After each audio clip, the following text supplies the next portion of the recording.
Shalom teman-teman, selamat malam semuanya. Apa kabar? Puji nama Tuhan ya. Oke, saya rasa tadi Sister Lia sudah buka kita dalam doa. Jadi jangan terlalu kebanyakan doa, tapi kita belajar ya jadi orang yang menjadi pelaku firman aja deh. Nanti jadi kalau kebanyakan doa jadi ahli farisi lagi gitu kan. Tapi kita percaya seperti firman Tuhan katakan dua tiga orang berkumpul dalam nama Tuhan, Tuhan hadir dan Tuhan sudah bertahta di atas puji-pujian yang tadi kita sama-sama naikkan. Haleluya. Baik, teman-teman, tidak berlama-lama malam hari ini saya ingin menyampaikan sebuah tema yang akan saya sharingkan, yang Tuhan taruhkan di hati. Temanya ini berbicara tentang transforming people's paradigm, ya, mengubah paradigma masyarakat.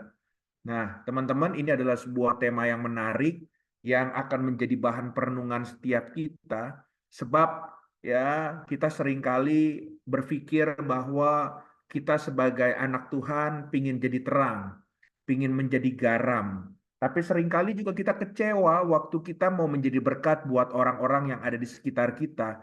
Kenapa? Ternyata mereka nggak bisa mengalami perubahan seperti apa yang kita inginkan. Nah, sebetulnya ya kita harus paham bahwa jangankan orang lain, setiap kita ini punya paradigma, punya pola pikir itu sebenarnya seperti gambar ini.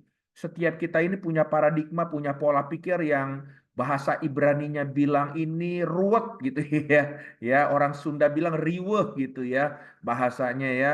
Jadi inilah pikiran kita ya. Bahkan seringkali yang nggak penting pun kita bisa pikiran ada di otak kita nih. Ya, bahkan hal yang belum terjadi pun besok, lusa, bahkan sampai 10 tahun ke depan, 20 tahun ke depan, kadang kita sudah pikirkan. Ya, sehingga ini menjadi paradigma sendiri buat kita semua. Nah, oleh sebab itu, sebagai orang percaya, kalau kita mau merubah paradigma orang, harus mulai dari paradigma diri kita dulu yang berubah. Makanya nggak heran dalam kebenaran firman Tuhan, ya, dicatat dalam Matius pasal 3 ayat yang pertama sampai dengan yang kedua dikatakan pada waktu itu tampillah Yohanes Pembaptis di padang gurun Yudea dan memberitakan, perhatikan kata apa depannya, bertobatlah sebab kerajaan sudah dekat. Ya, siapa yang bicara ini? Ini adalah Yohanes Pembaptis. Di ayat yang kedua dengan jelas dia salah satu pesannya itu bertobatlah. Dimulai dari kata bertobat. Bertobat dalam bahasa aslinya metanoia. Itu adalah perubahan pola pikir, perubahan paradigma, paradigm. Dan dilanjutkan dalam Matius pasal 4 ayat 17 ya. Di situ Yesus sendiri yang berkata, dikatakan sejak waktu itulah Yesus memberitakan bertobatlah sebab kerajaan surga sudah dekat. Ya, pesannya, message-nya sama. Artinya ada penekanan diulang dari dua tokoh yang luar biasa dan yang terakhir ini Yesus ya, tapi dimulai dengan kata-kata bertobatlah. Sebab kita tahu mengiring Yesus, kita harus mulai dari perubahan pola pikir dulu.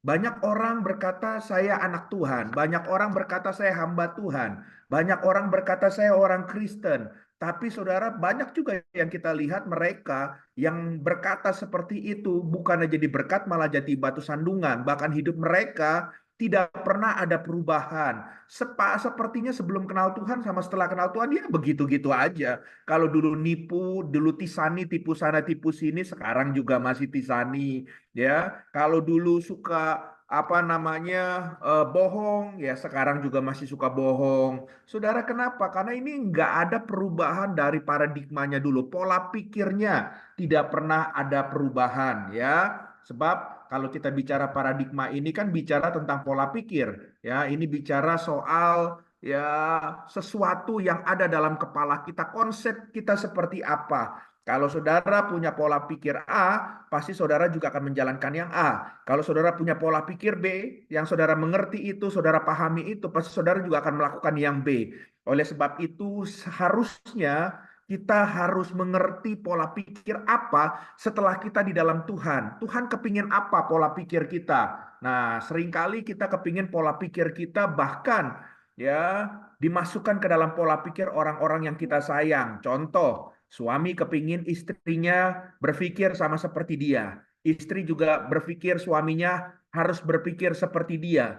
Kalau nggak berpikir seperti dia, ngambek, saudara terkasih dalam Tuhan. Ya, seakan-akan nggak peduli dengan pasangannya. Tapi sebetulnya yang kita harus pahami kehendak Tuhan. Ya, untuk paradigma ini waktu kita mengikut Tuhan, tujuannya cuma satu. Paradigma itu untuk apa? Paradigma itu kita tujukan untuk kita mengalami keserupaan dengan Kristus. Bahasa kerennya disebut Christ likeness. Keserupaan dengan Kristus ini adalah tujuan kita orang percaya.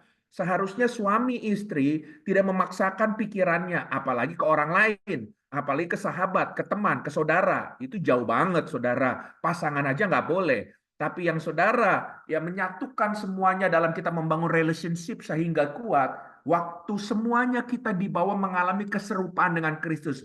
Paradigma kita mengalami keserupaan inilah yang akan menolong suami akan semakin mengasihi istri, istri akan semakin mengasihi suami. Bukankah saya pernah mengajarkan seperti piramid tiga begini?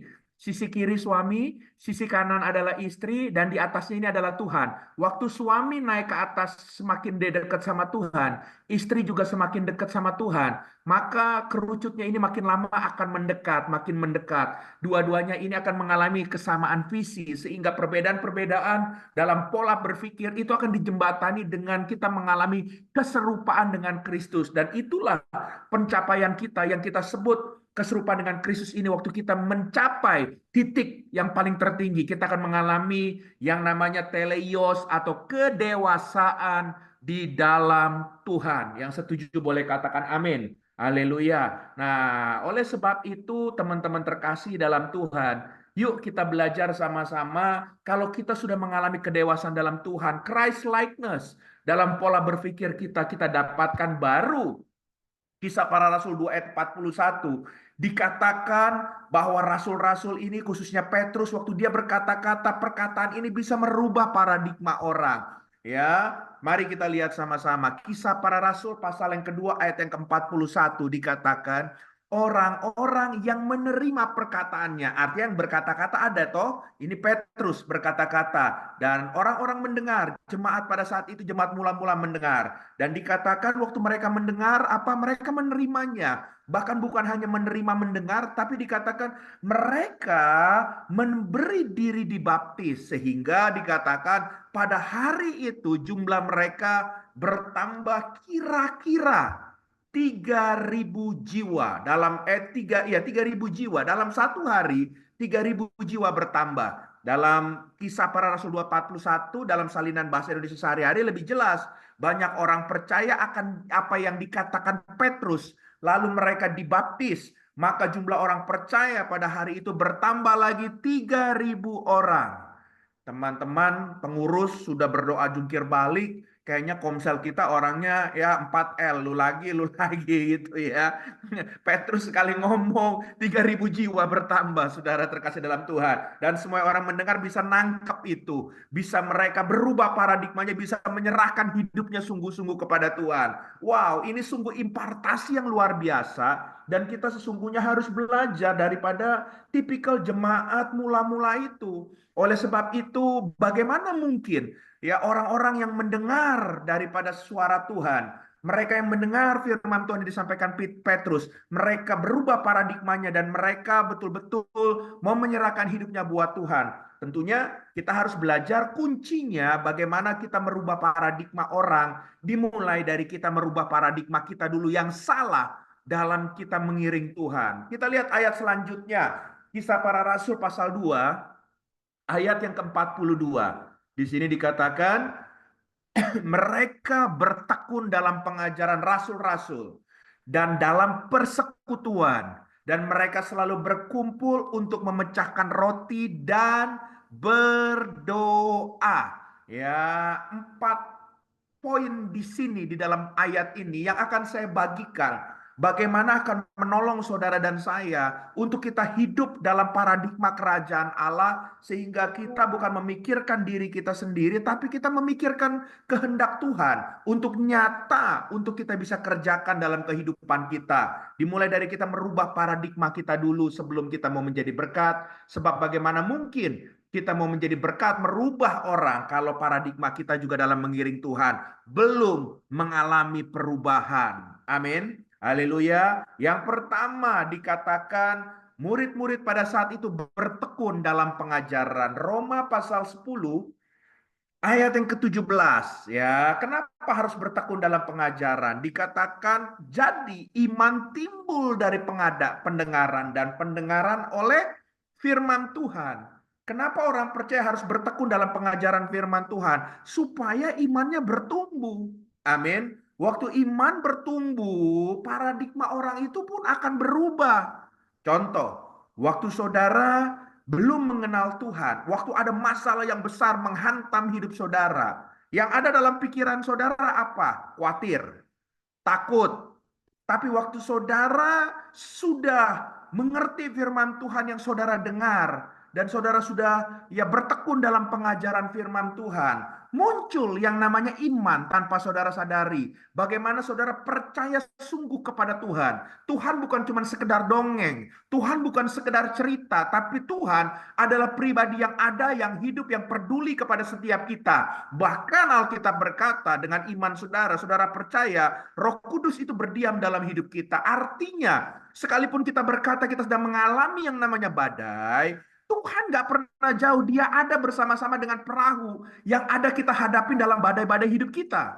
Amin. Makanya beda. Orang dunia akan menghadapi masalah yang sama. Dia takut, khawatir. Kita akan apa? Malah kita berserah total kepada Tuhan. Kita percaya bahwa tangan Tuhan yang kuat sanggup menghardik badai masalah yang besar sekalipun itu terjadi dalam hidup kita. Yang setuju boleh katakan amin. Dimulai dari merubah paradigma kita kalau kita bertekun dalam pengajaran. Bagaimana mungkin kita bisa merubah paradigma hidup kita dalam mengiring Tuhan? Waktu kita berespon, waktu kita menghadapi masalah sesuai firman Tuhan. Kalau kita nggak pernah bertekun akan pengajaran firman Tuhan, komsel yang kita kerjakan seminggu sekali ini, menambah suplemen iman kita untuk mengalami pertumbuhan. Supaya apa? Hidup kita akan berkemenangan dari hari ke hari. Sebab mungkin hari ini kita tidak ada masalah, tapi besok saya bukan bernubuat ada masalah, tapi kemungkinan ujian bisa datang dalam hidup kita. Kalau saudara terus nggak bertumbuh, saudara mengalami keserupaan Christ likeness, keserupaan Kristus, saudara bisa kalah dalam pertandingan iman ini. Haleluya. Tapi waktu saudara bertekun dalam pengajaran, iman saudara akan merubah paradigma saudara, respon saudara waktu ada masalah, itu akan membuat saudara keluar lebih daripada pemenang. Yang setuju katakan amin. Haleluya. Contoh, Mazmur pasal 118 ayat 13-14. Ini cerita tentang pemazmur. Dia bilang begini, aku ditolak dengan hebat sampai jatuh. Ada di sini dulu yang pernah ditolak sama orang yang saudara cintai? Ada? Ya, ditolak pacar lah gitu ya. Haleluya. Ya, ditolak hubungan, ditolak segala macam. Namanya ditolak nggak ada yang enak, saudara terkasih dalam Tuhan. Maksud hati baik ditolak, nggak ada yang enak. Saudara pengen kasih sesuatu ditolak. Kesel nggak? Bisa sakit hati malah iya saudara. Kalau saudara salah berespon. Tapi pemazmur bilang sekalipun dia ditolak, bukan tolak biasa, ditolak dengan hebat. Bahkan dikatakan sampai jatuh, mungkin gelinding juga. Tapi dia bilang begini, dia bisa keluar statement begini. Karena paradigma dia sudah berubah. Dia sudah mengerti firman, dia sudah bertekun dalam pengajaran. Dia bilang begini, tetapi aku nggak perlu takut. Kenapa? Tuhan yang menolong aku sekalipun dia menolak aku. Haleluya. Dia bilang apa ayat 14? Tuhan adalah kekuatan dan mazmurku. Bahkan dia bilang Tuhan adalah keselamatanku. Wow, keren banget. Paradigma dia bisa berespon beda. Walaupun seakan-akan secara manusia keadaannya sedang mengalami dalam kondisi nggak baik.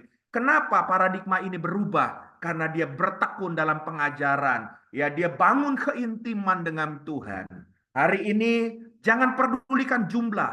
Saya mau katakan jangan pedulikan jumlah. Hidup ini adalah sebuah pilihan. Kalau saudara merasa ini komsel sesuatu yang membuat saudara bertumbuh, ini benar, lanjutkan itu. Haleluya. Jangan pernah ikut-ikutan kata orang. Saudara yang merasakan. Kalau saudara merasakan komsel ini sesuatu menyesatkan atau tidak membuat efek apapun, tinggalkan komsel ini. It's okay. Saya juga nggak masalah. Haleluya. Sebab kita sama-sama cuma belajar firman Tuhan supaya iman kita, roh kita terus diberi makan dan kita menjadi pemenang, kita menjadi kuat di dalam Tuhan. Haleluya. Jadi hari yang pertama ya paradigma bisa berubah kalau kita bertekun dalam pengajaran. Yang kedua, teman-teman terkasih dalam Tuhan, ya. Yang kedua, kita dikatakan hal kedua, kita harus mau hidup dalam persekutuan. Bahasa kerennya, bahasa Inggrisnya dikatakan fellowship. Dalam bahasa Grekanya, bahasa Yunaninya disebut koinonia. Katakan sama-sama koinonia. Ya, apa artinya koinonia? Koinonia ini adalah kehidupan bersama yang di-sharingkan, yang bisa dibagikan. Ini bicara persaudaraan sejati di dalam Kristus, saudara terkasih dalam Tuhan. Ya, contoh, saya mau kasih tahu saudara, jemaat mula-mula yang hidup dalam koinonia, dalam persekutuan dengan saudara seiman, ya, ini dampaknya luar biasa. Dikatakan Kisah Para Rasul pasal 4 ayat 36 sampai 37. Demikian pula dengan Yusuf yang oleh rasul-rasul disebut Barnabas, artinya anak penghiburan, seorang Lewi dari Siprus. Ia menjual ladang miliknya, lalu membawa uangnya itu dan meletakkannya di depan kaki rasul-rasul. Coba saudara mundur sedikit di Kisah Para Rasul 2 ayat 44 sampai 45. Dikatakan dan semua orang yang telah menjadi percaya tetap bersatu, ada unity, dan segala kepunyaan mereka adalah kepunyaan bersama, dan selalu ada dari mereka yang menjual harta miliknya lalu membagi-bagikan kepada semua orang sesuai dengan keperluan masing-masing. Katakan amin. Ya, jemaat mula-mula saking ada mereka hidup dalam kehidupan persekutuan yang kuat sesama orang percaya, sampai mereka satu sama lain mau saling berkorban, saling memberi, saling menolong, bukan hanya cuma sekedar saling mengasihi. Ini harus ada. Saudara yang terhisap dalam Komsel seharusnya saling melindungi, saling memberkati, saling menguatkan, jangan saling menjatuhkan. Amin. Haleluya, kita mengerti firman Tuhan. Karena kumpulan kita ini yang cuma 5-6 orang, ini adalah koinonia kita yang membuat kita sama-sama bertumbuh dalam Tuhan. Jangan sampai ada satupun di antara kita yang gagal bertumbuh dalam Tuhan. Biar bagaimana saudara dan saya bukan Tarsan yang hidup di hutan seorang diri. Amin. Haleluya. Saudara dan saya diciptakan sebagai makhluk sosial. Kita perlu persekutuan dengan saudara-saudara seiman, dengan orang percaya. Dibanding saudara keluar cari persahabatan, cari teman dengan orang-orang yang gak jelas, maka toksik yang akan masuk dalam hidup saudara. Tapi saudara, saya mau katakan perlu untuk kita-kita sama-sama bergerak bersama-sama. Hiduplah dalam persekutuan bersama-sama dengan orang yang percaya. Yang setuju boleh katakan amin. Dan waktu saudara bersama-sama hidup dalam koinonia, mungkin dulu saudara punya konsep pikiran yang salah. Mungkin saudara punya konsep atas pengertian sendiri. Di koinonia ini saudara akan banyak mengalami dikoreksi, akan banyak mengalami masukan-masukan, akan banyak mendengar koinonia ini akan merubah cara berpikir saudara. Paradigma saudara akan berubah. Dulu saya nggak seperti sekarang. Tapi waktu saya terhisap dalam tubuh Kristus, saya terhisap dalam koinonia, dalam kumpulan komunal orang percaya. Sedikit demi sedikit, masa lalu saya dikikis, pola pikir saya yang salah dikikis. Dan akhirnya, karena saya bersekutu dengan koinonia orang-orang yang percaya, yang terus bergerak maju di dalam Tuhan. Sama-sama semangat mau mengiring Tuhan, mau sama-sama menggali firman Tuhan. Itu mengubahkan pola pikiran saya tanpa saya sadari. 5 tahun berlalu, 10 tahun berlalu, orang yang kenal saya dulu, waktu ketemu saya kaget. Loh, lu kok jadi begini sekarang? Saya nggak sadar. Tapi koinonia ini yang merubah paradigma saya. Waktu paradigma saya berubah, hidup saya berubah caranya. Dan pelayanan saya berubah, nama Tuhan semakin dipermuliakan. Dan orang akan melihat ada Kristus dalam hidup kita. Amin. Haleluya. Seberapa banyak orang malah menjauhkan diri dari koinonia. Ya, saudara boleh dengar sekarang khotbah hebat di YouTube. Banyak sekali koinonia. Banyak sekali khotbah hebat. Tapi saudara lupa bahwa gereja ada. Itu kumpulan koinonia yang akan sama-sama besi menajamkan besi, membuat kita menjadi lebih tajam lagi di mata Tuhan. So, seberapa besar pun ya apapun yang terjadi dalam sebuah koinonia, dalam persekutuan orang percaya, jangan pernah lari, jangan pernah mundur. Jangan pernah menjadi pecundang. Tapi kita lebih daripada pemenang. Hadapi, maju terus. Karena melalui komunal, melalui koinonia, kita justru waktu kita bisa melewati semuanya itu, kita sedang didewasakan. Kita akan bertumbuh. Kita akan mengalami janji-janji Tuhan yang hebat, yang akan terjadi dalam hidup kita. Yang setuju boleh katakan amin. Haleluya. Ya. Jadi ini adalah poin yang kedua. Yang ketiga tadi dikatakan dalam ayat tersebut apa, teman-teman? Yang ketiga, mereka sama-sama memecahkan roti. Wow, keren sekali saudara terkasih dalam Tuhan. Bukankah kita seringkali kalau kita bicara memecahkan roti, kita mengingat kejadian 2000 tahun yang lalu kurang lebih. Ya, bagaimana Yesus mati di atas kayu salib untuk menebus saudara dan saya. Setuju nggak? Ya, tapi coba kita lihat 1 Petrus 1 ayat 3 sampai 9. Di sini dikatakan, terpujilah Allah dan Bapa Tuhan kita Yesus Kristus, yang karena rahmatnya yang besar telah melahirkan kita kembali oleh kebangkitan Yesus Kristus dari antara orang mati kepada suatu hidup yang penuh apa saudara? Pengharapan. Ya. Lalu dikatakan untuk menerima suatu bagian yang tidak dapat binasa. Ya, tidak dapat cemar, yang tidak dapat layu, yang tersimpan di sorga bagi kamu. Yaitu kamu yang dipelihara dalam kekuatan Allah karena imanmu sementara kamu menantikan keselamatan yang telah tersedia untuk dinyatakan pada zaman akhir. Ini bicara future, masa yang akan datang.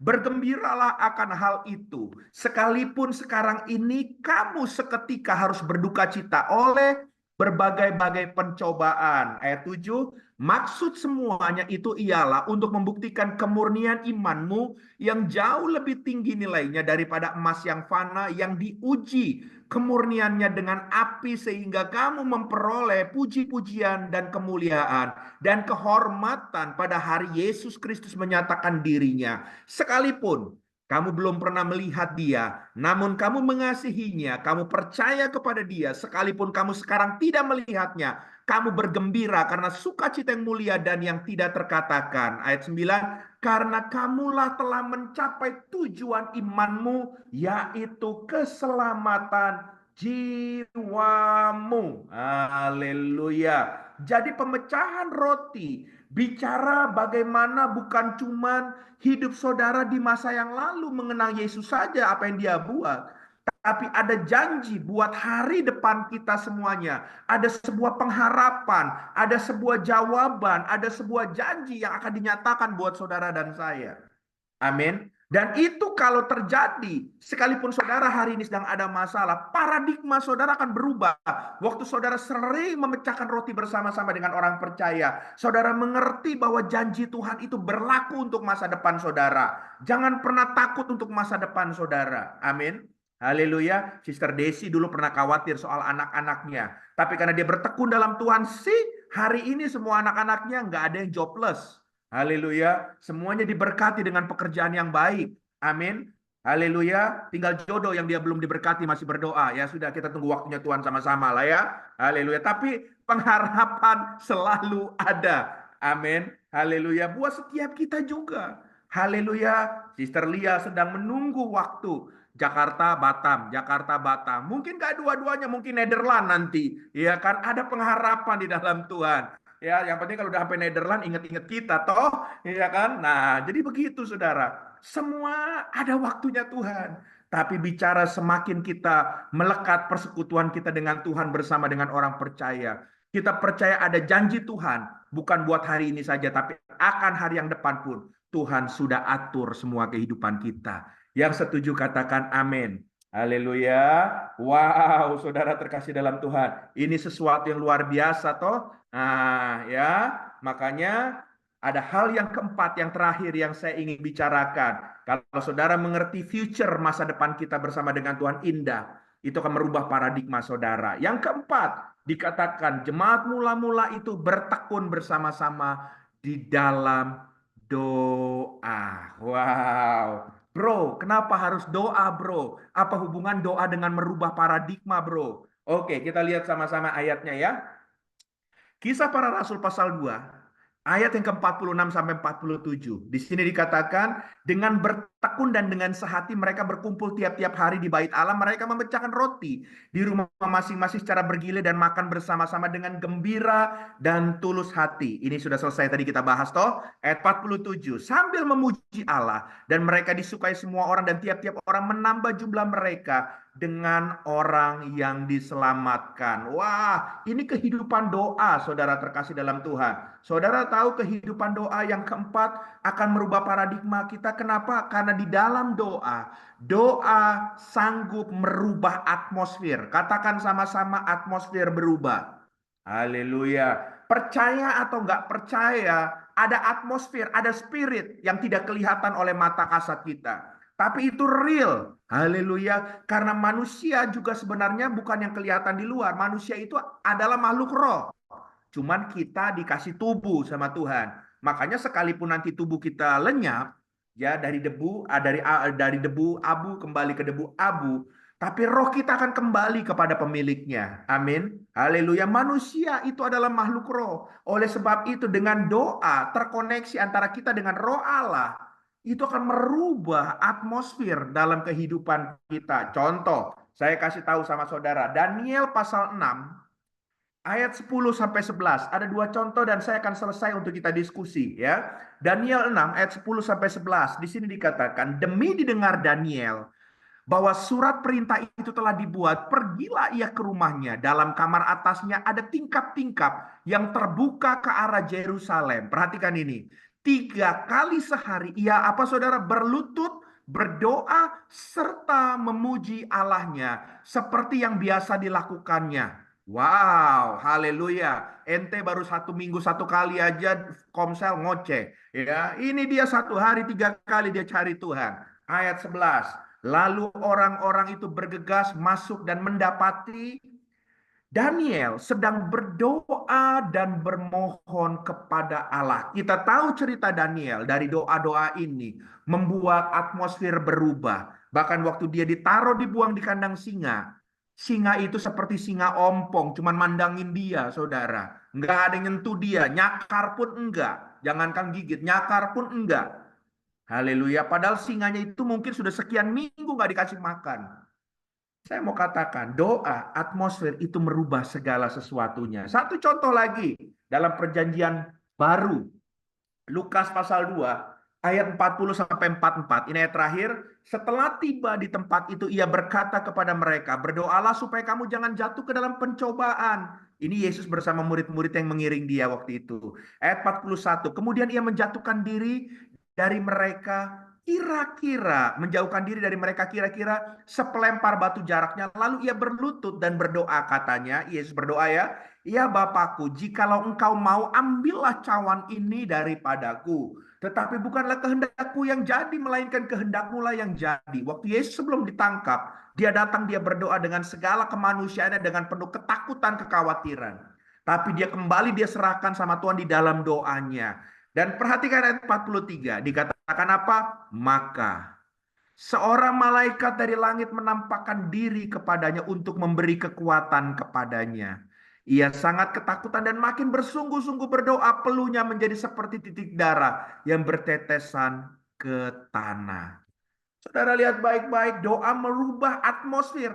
Bahkan dia bisa mengutus malaikatnya untuk menolong kita semua. Yesus kembali kuat dan dia kembali untuk menyelesaikan tugas dari Bapaknya, yaitu dia mati di atas kayu salib. Sebab Yesus datang tanpa dia mengorbankan diri di kayu salib, sia-sia kedatangan dia. Karena tujuannya, goalnya dia tahu adalah salib untuk menebus dosa manusia. Haleluya. Tapi dia bisa kuat menyelesaikan amanat agung dari Bapaknya. Karena dia berdoa mengubah atmosfer. Hari ini bagaimana dengan kehidupan doa saudara? Ya, waktu doa saudara dinaikkan, saudara menjadi kuat, paradigma saudara pun juga kembali akan kuat lagi. Paradigma saudara dalam menghadapi pengharapan apapun juga, saudara akan semakin yakin. Tapi sekuat apapun kalau saudara tidak pernah punya kehidupan doa, intimidasi masuk kiri kanan menyerang saudara. Yang tadinya saudara orang rohani sekalipun, percaya sama saya, seperti pasukan ditembakin kiri kanan, saudara nggak punya perisai, saudara akan mati juga tewas. Tapi waktu saudara punya doa, ada covering tudung doa itu yang membuat hidup saudara tetap kuat. Haleluya. So, doa merubah paradigma kita. Karena dengan berdoa, kemenangan menjadi bagian saudara dan saya. 4 hal ini saya bagikan dan saya berdoa. Jangan terserang lagi dengan intimidasi pikiran kita. Sebab intimidasi pikiran akan membuat kita kalah. Tapi paradigma yang berubah dengan kita mengalami keserupaan dengan Kristus seperti jemaat mula-mula membuat kita berkemenangan. Tuhan memberkati. Mari kita berdoa.